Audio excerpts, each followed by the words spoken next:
News नशा में आप सभी का स्वागत है। आप देख रहे हैं कड़क खबर जोया के साथ।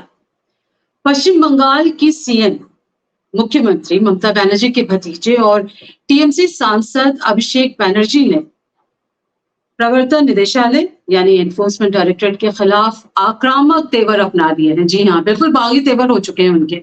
दरअसल ईडी ने उन्हें फिर से सम्मन कर तलब किया है, और वो भी उस दिन जिस दिन पश्चिम बंगाल सही बकाए के लिए 3 अक्टूबर को दिल्ली में विरोध प्रदर्शन करने जा रही है। जी हाँ, टाइमिंग देखिए आप। अभिषेक ने पूछताछ में शामिल नहीं होने का ऐलान किया है। अभिषेक बैनर्जी ने अपनी एक पोस्ट में लिखा है कि बाधाओं के बावजूद पश्चिम बंगाल के अधिकारों के लिए लड़ाई उनकी जो है वो जारी रहेगी, और दुनिया की कोई भी ताकत पश्चिम बंगाल के लोगों और उनके मौलिक अधिकारों के लिए लड़ने के मेरे समर्पण में बाधा नहीं बन सकती है।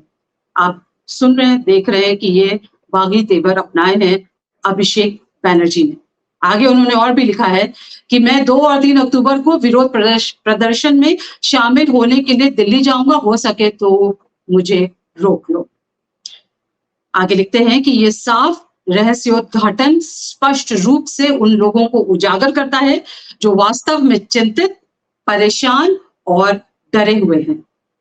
अभिषेक बैनर्जी ने गुरुवार यानी कि 28 सितंबर को अपने जो सोशल मीडिया प्लेटफॉर्म है एक्स, उस पर उन्होंने एक पोस्ट जारी किया और उन्होंने उसमें लिखा कि इस महीने की शुरुआत में ईडी ने मुझे दिल्ली में इंडिया गठबंधन एक महत्वपूर्ण समन्वय बैठक के दिन बुलाया गया था, और वो कर्तव्य निभाते हुए उपस्थित भी हुए और वहां जो दिए गए सम्मान का उन्होंने पालन भी किया।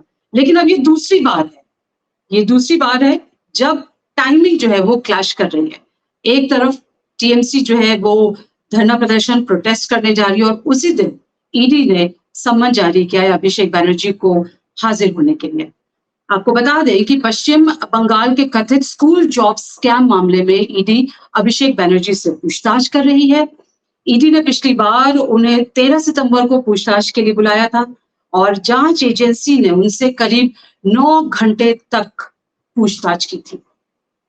आपको आगे बताते चले कि एनफोर्समेंट डायरेक्टरेट यानी प्रवर्तन निदेशालय एक, आपको मालूम ही होगा कि सरकारी एजेंसी है जो कि भारत में आर्थिक अपराधों के खिलाफ कार्रवाई करने और आर्थिक कानूनों को लागू कराने का काम करती है। आईआरएस अधिकारी राहुल नवीन को केंद्र सरकार ने यह जिम्मेदारी दी है कि वो ईडी के कार्यकारी निदेशक कार्यभार संभालें, और जब तक कि कोई नए ईडी चीफ के तौर पर जिम्मेदारी नहीं लेता, तब तक ये जिम्मेदारी आपके हवाले है। आपको बता दें कि राहुल नवीन 1993 बैच के अफसर हैं, और जब तक अभी जैसा कि बताया कि ईडी चीफ के तौर पर किसी अधिकारी की नियुक्ति नहीं होती, तो ये सारी जिम्मेदारी है जो वो इनके हवाले रहेगी। इससे पहले के जो चीफ थे संजय कुमार मिश्रा जी, वो 5 साल तक अपनी सेवाएं दे चुके हैं। उनके जो तीसरे सेवा विस्तार होना था जिसपे कि काफी चर्चा हुई, विवादित रहा, उस पर सुप्रीम कोर्ट ने अवैध ठहराया था। तो ये सब क्या है मामला, समझते हैं ईडी पर बागी तेवर क्यों अपनाने पर मजबूर हुए हैं अभिषेक बैनर्जी। और भी बातें करेंगे ईडी को लेकर। हमारे साथ मौजूद हैं वरिष्ठ पत्रकार अजय शुक्ला जी। अजय जी, आपका बहुत बहुत स्वागत है। अजय जी, सबसे पहले यही जानना चाहेंगे कि आखिरकार ये बागी तेवर अपनाने पर क्यों मजबूर हुए, हमें क्यों देखने को मिल रहा है अभिषेक बैनर्जी का ये अवतार? मुझे नहीं लगता है कि इसे आप बागी तेवर कहें, क्योंकि बागी तेवर शब्द बड़ा दूसरे तरह से है। बागी नहीं है, वो सही बात को कर रहे हैं कि इतने दिनों से आप पूछताछ कर रहे हैं, इतने दिनों से आप जांच कर रहे हैं, इतने दिनों से सब कुछ कर रहे हैं। यदि हमारे खिलाफ कुछ है तो आप कर दीजिए, कार्रवाई कर दीजिए। लेकिन आप बार बार, जब हम किसी कार्यक्रम में जाना होगा, जब हमें कहीं कुछ और होगा, कोई चीज होगी पॉलिटिकल उसमें होगा, हम अपनी रणनीति बना रहे होंगे राजनीतिक, उसी समय आप हमें तलब करेंगे, उसी समय आप हमें परेशान करेंगे। याद करिए इंडिया गठबंधन की मुंबई मीटिंग के दौरान, उसी दौरान तमाम स्थितियां हुई। उसके पहले आप देखिए जेएमएम के जो चीफ है उनके साथ भी इसी तरीके से हुआ था। इसी तरीके से तमाम सारे नेताओं के साथ हो रहा है। ये लगातार हो रहा है, क्योंकि जिससे कि वो नेता इस तरह से अपनी चीजों को न रख पाए, कर ना पाए। तो यह एक वेंडेटा पॉलिटिक्स है, और जिस तरीके से जांच एजेंसियों और संवैधानिक एजेंसियों के दुरुपयोग का यह दौर चल रहा है, यह भारत के इतिहास में कभी नहीं हुआ। जिस आपातकाल को भी हम याद करते हैं, उसमें भी कभी भी किसी एक भी एजेंसी का, जांच एजेंसी का, या एक भी किसी संस्था का इस तरह से इस्तेमाल नहीं हुआ था। कानूनी तरीके से, जो कानूनी संविधान में प्रदत्त है इमरजेंसी लगाने की प्रक्रिया है, उसके तहत इमरजेंसी लगी थी और उसके तहत निरोधात्मक कार्रवाई हुई थी। लेकिन आज स्थितियां बिल्कुल उल्टी हैं। आज कोई कानून नहीं, कुछ नहीं, सिर्फ मनमानी करेंगे, कुछ भी करेंगे।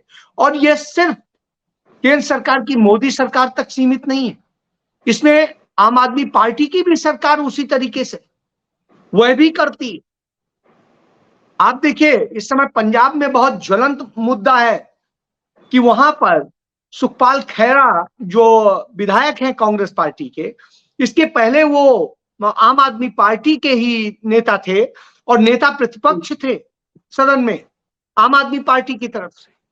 और उसके बाद में स्थिति यह है, जिनके लिए कसम खाते थे खुद भगवंत मान, उनका इंटरव्यू है एबीपी चैनल जी। कि वो जो 2015 में केस रजिस्टर किया गया था खैरा पे, वो राजनीतिक है और वो पूरी तरीके से झूठा है और उसमें कोई तथ्य नहीं है, उसमें कोई सबूत नहीं।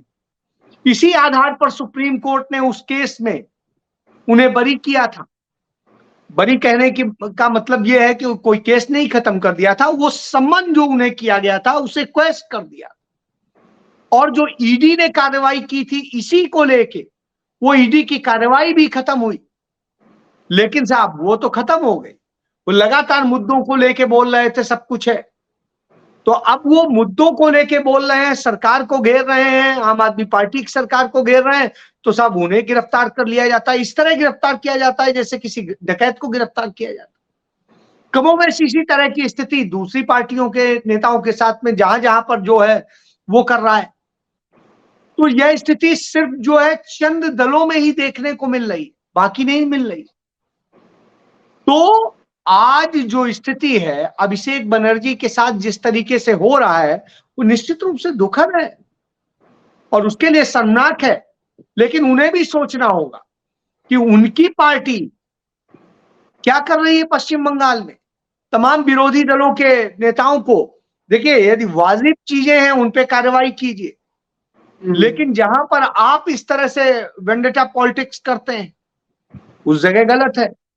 तो जिस तरीके से एजेंसीज का इस्तेमाल हो रहा है, इन्वेस्टिगेटिंग एजेंसीज का, यह इस देश के लिए शर्मनाक है। यह क्यों हुआ? क्योंकि नरेंद्र मोदी ने इसकी शुरुआत करी है। हालांकि इसकी शुरुआत 1977 में जो बनी सरकार थी, जो मोरारजी देसाई की सरकार, उसने हिंदुस्तान के इतिहास में पहली बार यह जांच एजेंसियों के दुरुपयोग का उदाहरण पेश किया था। जो जनता पार्टी की सरकार बनी थी, उसमें इंदिरा गांधी और उनके लोगों को जो गिरफ्तार किया गया था और झूठे केसेस बनाए गए थे कि तमाम भ्रष्टाचार के, और बाद में वही सारे सब झूठे पाए गए। अदालत ने फटकार लगाई थी, लेकिन उस समय अदालतों में कम से कम दम होता था। आज अदालतें बिल्कुल पंगु होकर पड़ी हुई हैं। तमाम सारे वो लोग, चाहे आप यदि बात करेंगे मुंबई की, और जिस तरीके से तमाम सारे केसेस हैं वहां पर, उन केसेस में किस तरीके से लोग जेल में पड़े हैं। स्टेन स्वामी एक एक्स्ट्रा मांगते मांगते हाई कोर्ट से मर गए, वो पानी नहीं पी पा रहे थे, लेकिन साहब इंसाफ नहीं मिलता है। लेकिन वहीं दूसरी तरफ क्या होता है, एक टीचर संभल में 2 बच्चों से सवाल पूछती है, एक बच्चा बता पाता है, एक नहीं बता पाता है। जो नहीं बता पाता है उससे उसको थप्पड़ मरवा देती है। हम भी लोग जब पढ़ते थे ऐसे ही होता था, टीचर कराते थे। कोई जातिगत, कोई धार्मिक टिप्पणी नहीं करती है, लेकिन वो मुसलमान होती है इसलिए उसे गिरफ्तार कर लिया जाता है।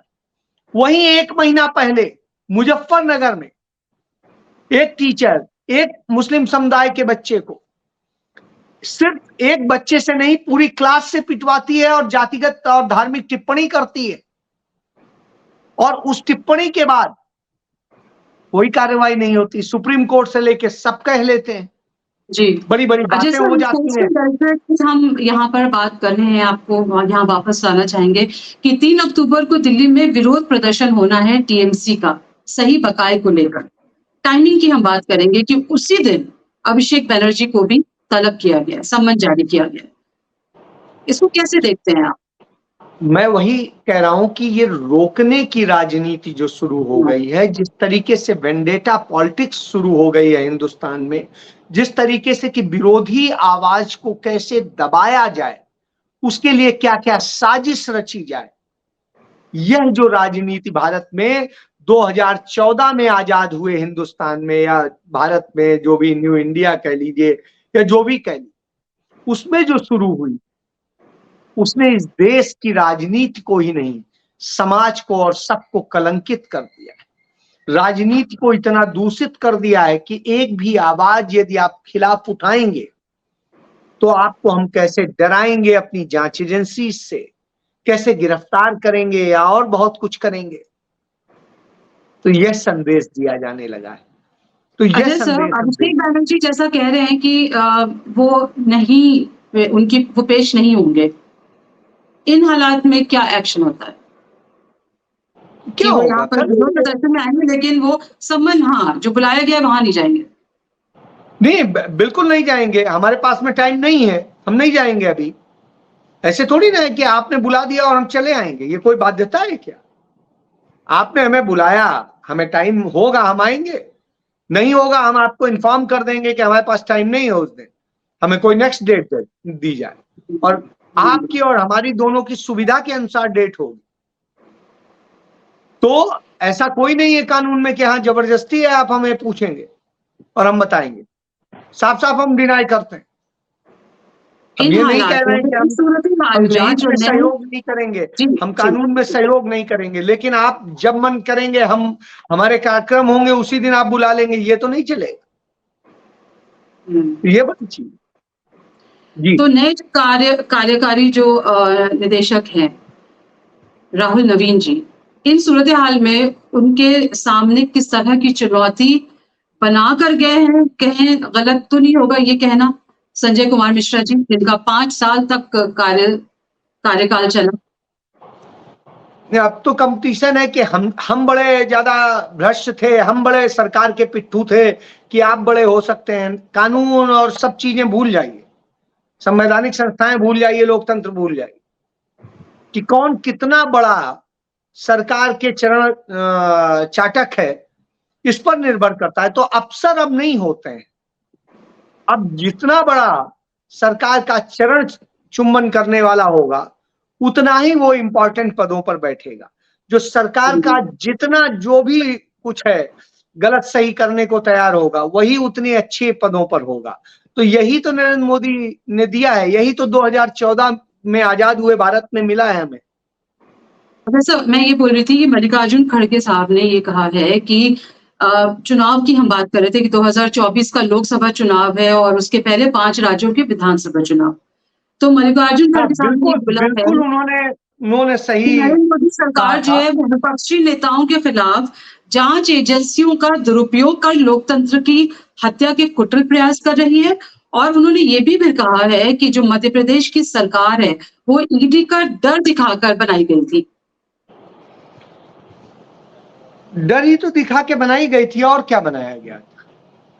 आज डराया जा रहा है, सब कुछ वो किया जा रहा है, क्योंकि हालात इतने खराब हैं कि जिस स्थिति में लाके खड़ा किया है, उससे एक बात बिल्कुल साफ है कि ये सरकार डर के बूते, डरा के और उसके बूते ही अपनी सत्ता स्थापित करती है।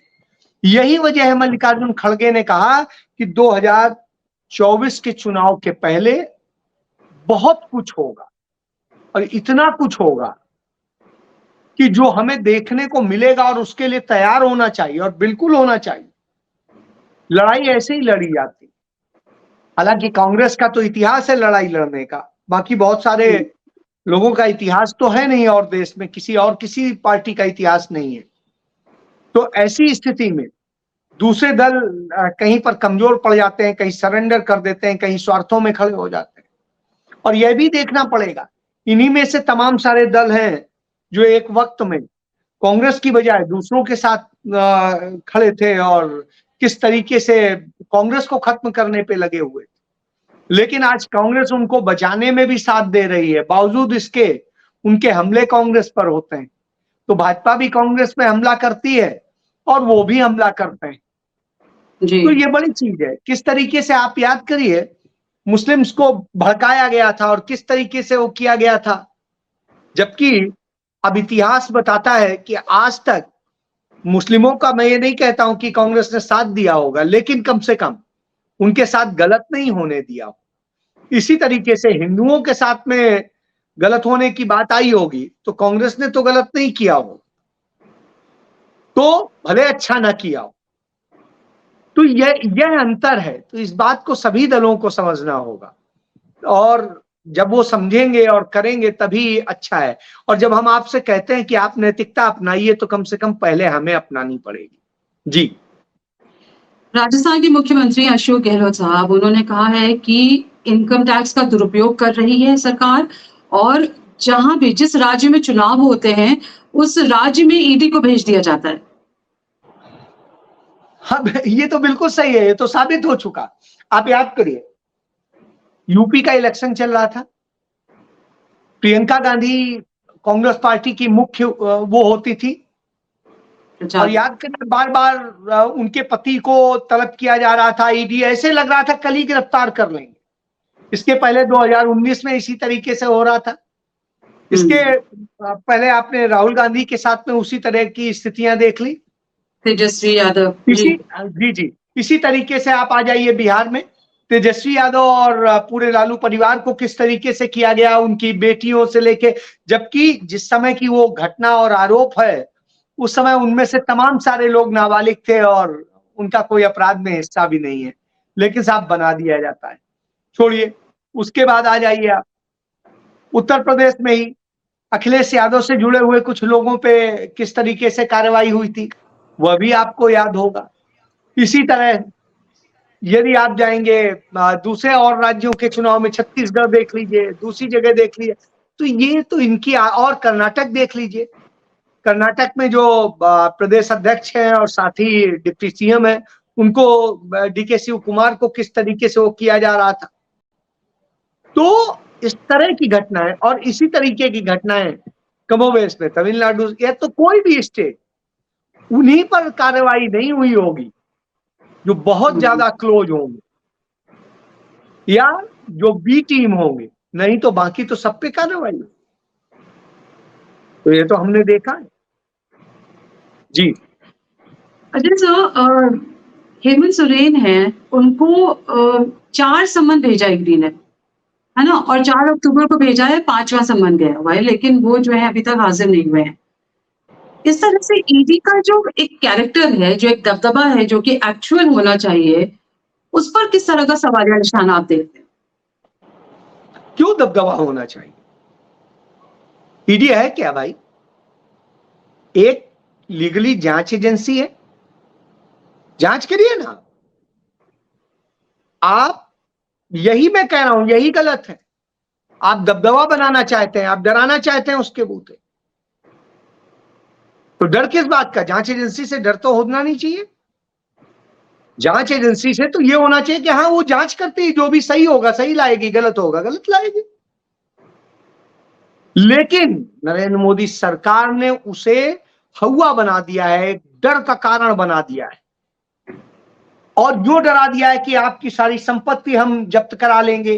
भाई ठीक है, प्रूव होगा नहीं होगा अलग बात है। और आज तक का जो उनका डाटा है वही बताता है कि उनके केसेस में 1% भी कन्विक्शन रेट नहीं है, यानी 99% से अधिक केसेस फर्जी पाए जाते हैं।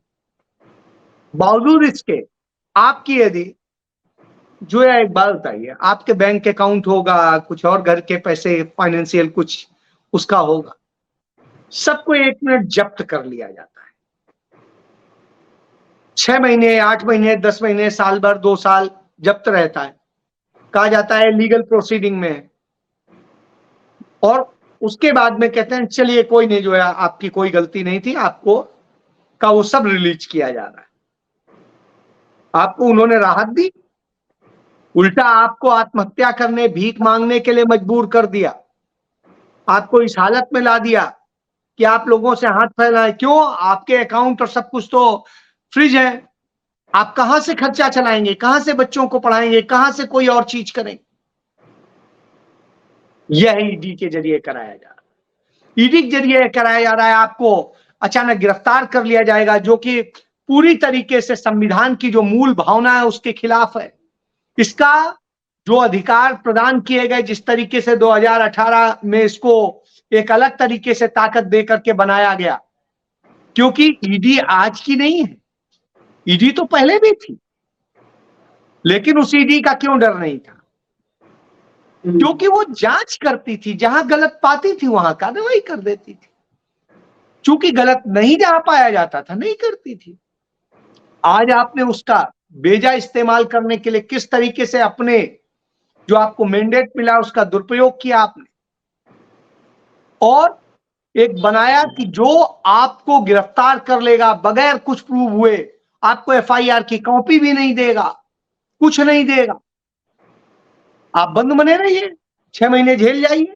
पी चिदम्बरम के साथ क्या हुआ?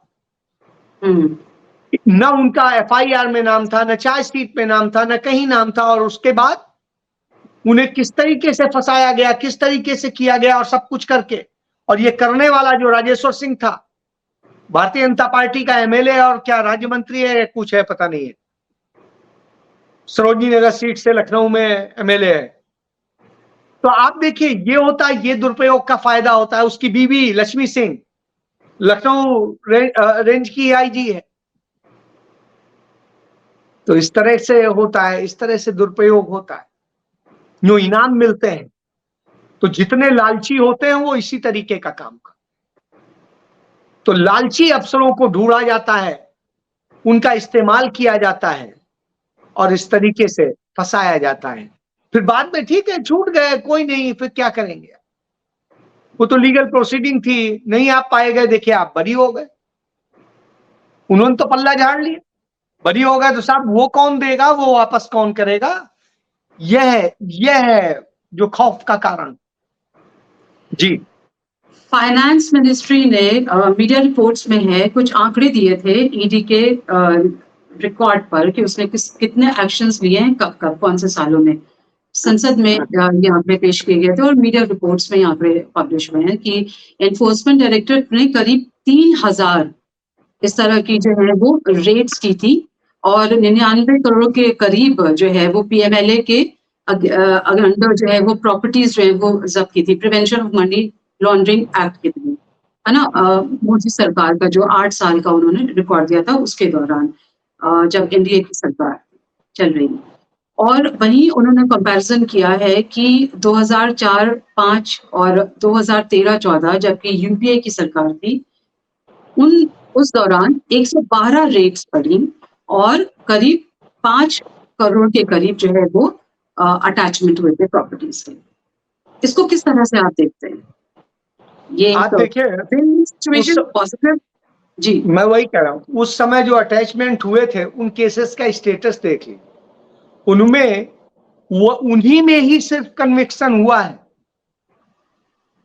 उन्हीं में सिर्फ कन्विक्शन हुआ है। नरेंद्र मोदी के शासनकाल में जितने केसेस रजिस्टर हुए उनमें किसी में तो कन्विक्शन हुआ ही नहीं।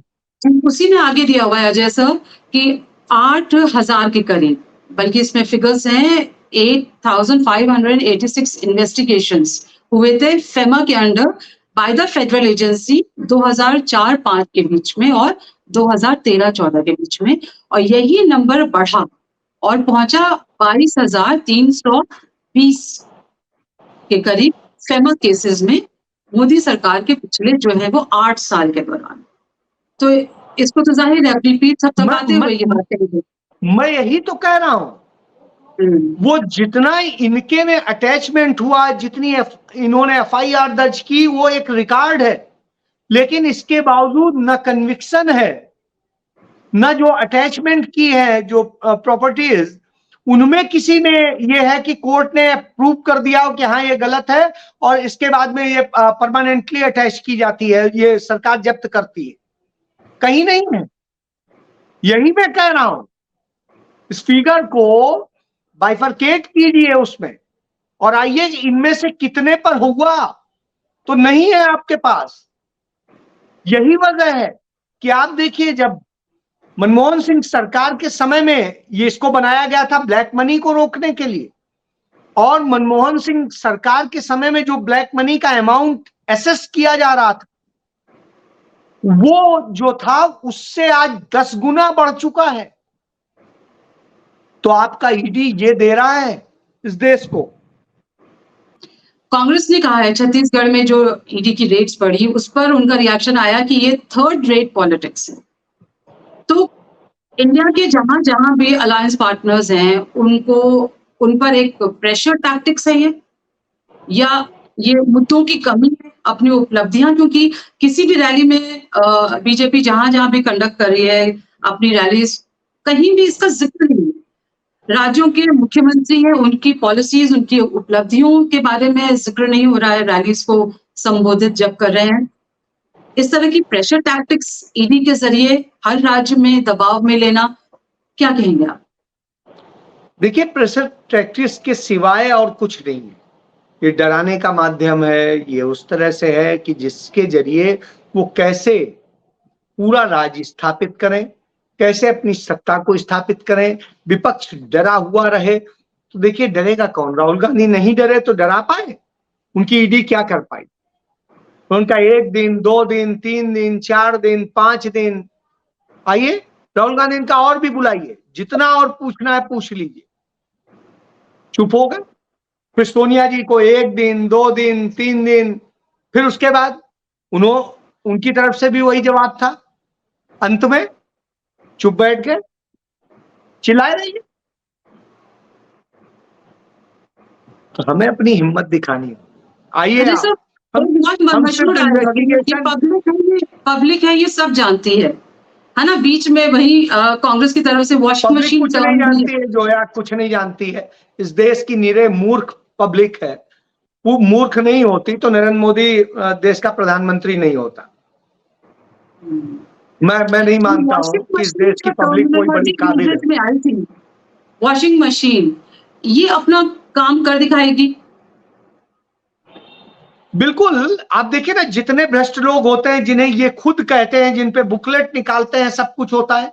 वो हेमंत बिस्वा शर्मा, जिसपे इन्होंने बुकलेट छापी थी अपनी इनकी वेबसाइट पे, उसे वो डाला था। आज ये इनका सबसे ब्लू आइड बॉय है, सबसे अच्छा सीएम है। क्यों? नफरत फैलाता है, जाने क्या क्या करता है।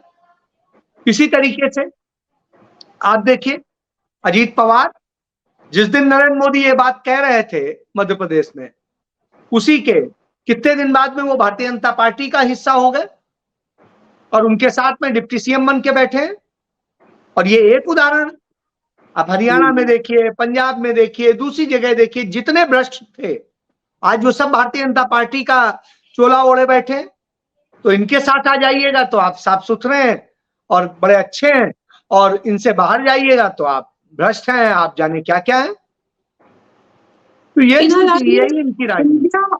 इंडिया अलायंस को अपने पार्टनर्स को एकजुट रखना और एक स्ट्रैटेजी प्लान आउट करना कितना बड़ा चैलेंज होगा चुनावों के मद्देनजर? बिल्कुल चैलेंज है, बहुत बड़ा चैलेंज है। क्योंकि आप एक चीज समझिए, इस अलायंस में अधिकतर दल वो हैं जो डरते हैं, जो भ्रष्टाचार में लिप्त हैं, जो परिवारवाद में लिप्त हैं, जो तमाम सारी चीजें, जिन्होंने देश के लिए कभी कोई लड़ाई नहीं लड़ी, सिर्फ अपनी जाति, अपने धर्म, अपनी दूसरी और अपनी क्षेत्रीय राजनीति के बूते खड़े, तो डरते हैं। लेकिन उन्हीं में कुछ दल हैं जो स्ट्रांगली खड़े रहे, कभी पार्ट रहे हैं इस देश की लड़ाई का। तो वो सिर्फ खड़े हो पाते हैं और वही लड़ पाते हैं। तो इसलिए इसमें देखना होगा कौन क्या कैसे कर सकता है, कौन मौका परस्त है, इन सबको पहचानना होगा, उसके हिसाब से रणनीति बनानी होगी, और तभी इंडिया अलायंस कुछ कर पाएगा। जी। चलिए, आपने अपना इतना कीमती वक्त हमें दिया, अजय सर, बहुत बहुत शुक्रिया। Thank you. Thank you sir. तो 3 अक्टूबर को नजर बनी रहेगी कड़क खबर की। ये देखना होगा कि एक तरफ तो टीएमसी की नेता, मुख्यमंत्री पश्चिम बंगाल की ममता बनर्जी प्रोटेस्ट कर रही होंगी, तो वहीं पर अभिषेक बनर्जी भी ईडी के खिलाफ अपनी लड़ाई जो है उसको क्या रूप देते हैं, क्या कुछ होता है, कड़क खबर इस पर नजर बनाए रहेगा। फिलहाल न्यूज नशा से जुड़ने के लिए आपका बहुत बहुत शुक्रिया। आप हमसे जुड़े रहने के लिए सब्सक्राइब करें YouTube पर, फॉलो करें Twitter पर और लाइक करें Facebook पर।